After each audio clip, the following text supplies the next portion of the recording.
આજનો નવો બ્લોગ છે। આજે આ બહુ મોટા મોટા પાત્રા હતા તે નાના કરીને એકલા તેલમાં મૂકવાની છે અને અત્યારે બનાવતી છે ને આ લોટ બનાવ્યો છે ચણાનો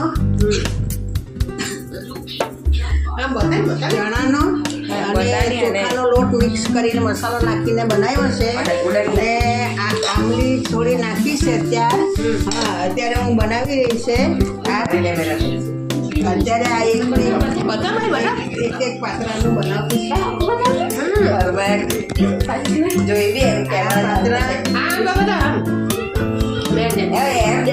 આવી રીતે કરીને નાના નાના પાત્રા બનાવવાની છે। ચાલો હવે પછી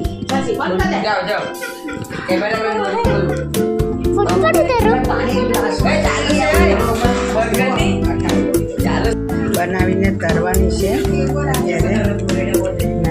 બહુ મોટા પાત્રા હતા નાના બને એકલા તેલમાં મૂકવાની છે।